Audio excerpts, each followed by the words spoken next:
Yan lang sir. Yan lang po. Okay na po.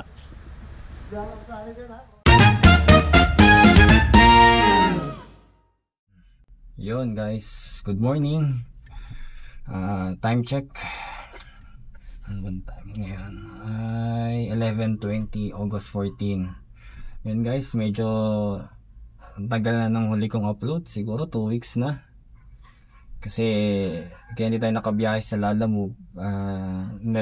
Hiningi ni Lalamove yung yung ORCR natin. Medyo na delay yung release ng ORCR natin, kaya hindi ko naipasa. Ngayon hindi ka makakakuha kay Lalamove ng bookings kapag hindi mo pa nasikaso yung, o kaya hindi mo pa nasasubmit yung ORCR.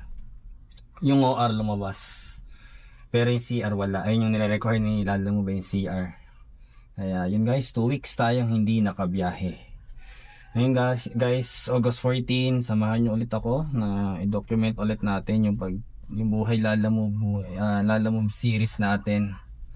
Pakita ko sa inyo kung paano kumita, paano bumiyahe kay Lalamove, at ano yung income natin at the end of the day. Papakita ko sa inyo. Kaya yun guys, while waiting, 11:21, wait tayo. Update ko kayo guys kapag nakakuha na tayo ng booking. Yun, let's go. Guys, while waiting tayo, meron akong share sa inyo na verse sa Matthew 11 verse 28 to 30. Sabi dito, lumapit kayo sa akin, kayong lahat na nahihirapan at lubhang nabibigatan sa inyong pasanin, at kayo'y bibigyan ko ng kapahingahan. Pasanin ninyo ang aking pamatok at matuto kayo sa akin, sapagkat ako'y maamo at may mababang loob. Makakatagpo kayo sa akin ng kapahingahan, sapagkat madaling dalhin ang aking pamatok at magaan ang pasaning ibibigay ko sa inyo. Yun. Thank you Lord sa inyong word. Yun guys, sabi ni si Lord talaga yung mismong nagkasalita dito. Panginoong Jesus, sinasabi niya na lumapit tayo sa Kanya. Tayong lahat, kung sino man yung nahihirapan at lubhang nabibigatan sa inyong pasanin, at kayo bibigyan ng kapahingahan. Yun, sinasabi ni Lord dito, lalo na sa mga nakakaranas ng mga nahihirapan at lubhang nabibigatan, yun may mga problema. At sinasabi ng Panginoon na lapit tayo sa Kanya at tayo bibigyan niya ng kapahingahan.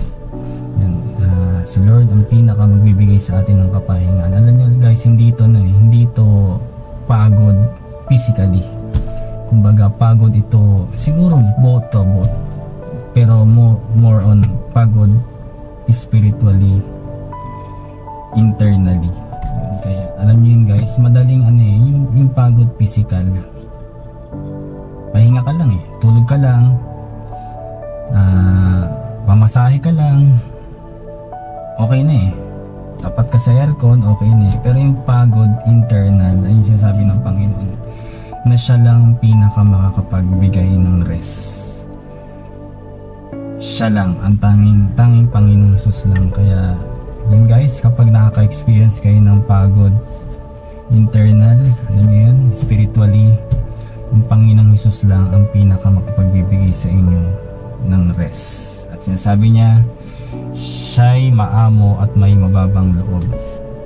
And kung titignan nyo kasi dito, sinasabi dito na babala sa mga ayaw magsisi. Yun po, alam nyo, pag wala tayong relasyon sa Panginoon at punong-puno tayo ng sin sa ating buhay at hindi tayo bumabalik sa Panginoon, alam nyo po, doon papasok yung kabigatan. Pero kapag may relasyon tayo sa Panginoong Jesus, siya ang tanging makapagbigay sa atin ng rest. Lapit tayo sa Kanya kasi siya lang ang tanging makapagbigay ng kapahingahan sa atin. Yun lang guys, yun lang yung pinaka word natin. Lapit tayo sa Panginoon. Kapag nahirapan tayo, siya lang makapagbigay sa atin ng tunay na kapahingahan. Yun lang guys, update ko kayo kapag meron tayong first booking. Let's go. Yun guys, update ko kayo. Nakapala tayo ng first booking. Time check 1:15. Medyo na late tayo kasi kumain muna tayo ng lunch. niluto ng aking wife. Yan. Ang first booking natin pick up is sa Maligaya papuntang Manila. 1,000 kg to, tapos ang fare niya, ang delivery fee ay 840. Tinawagan ko si client, sabi ano mga box. Kaya yun, okay, update ko kayo guys pag loading na tayo.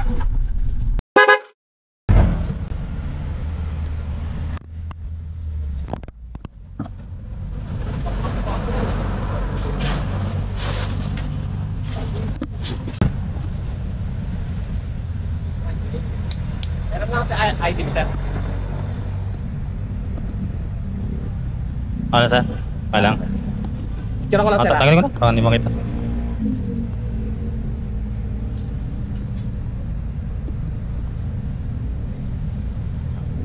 Thank you. 840 sir na. Check out sir.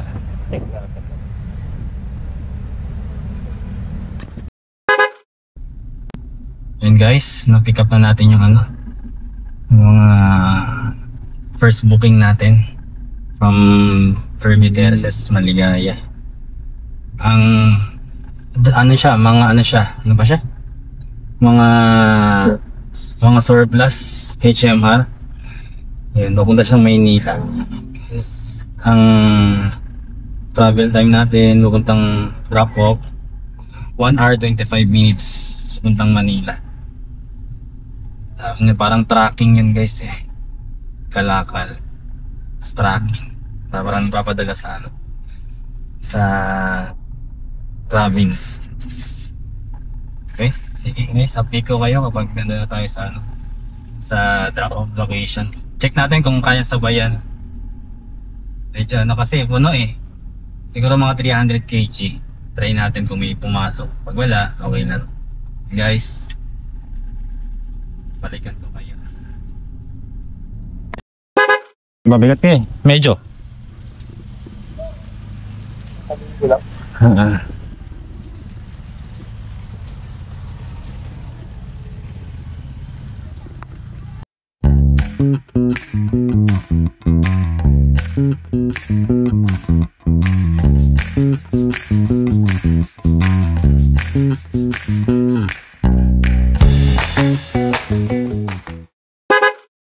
Yun guys, na-drop na natin yung first booking sa Manila. Medyo natagalan lang ako kasi nagka-problem yung app natin. Yan, second booking ito, from Caloocan to Mandaluyong. 1,000 kg din to. Ang fare niya ay 651.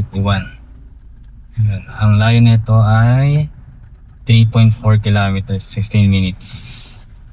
Ganda siyang Mandaluyong. Sabi WPC daw eh. Ano ba yung WPC? Para siyang mahaba daw, pero kasya naman daw dito. Okay guys, bertahan ko kayo pag i-pick upin ko ng unit. Pag na-pick up ko ng unit. Yan lang sir? Yan lang po? Okay na po?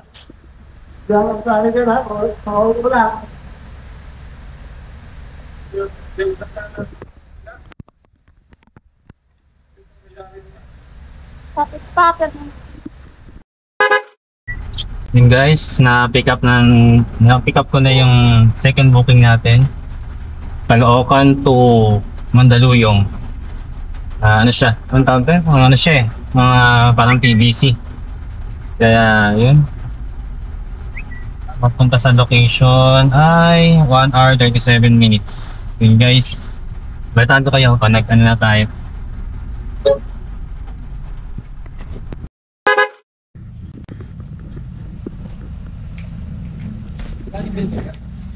Ah, 651 sir. Yeah.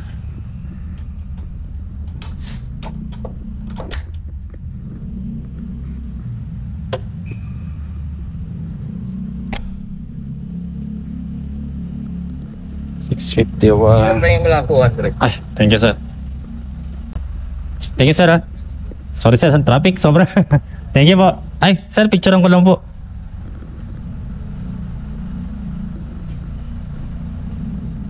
Thank you sir. Thank you.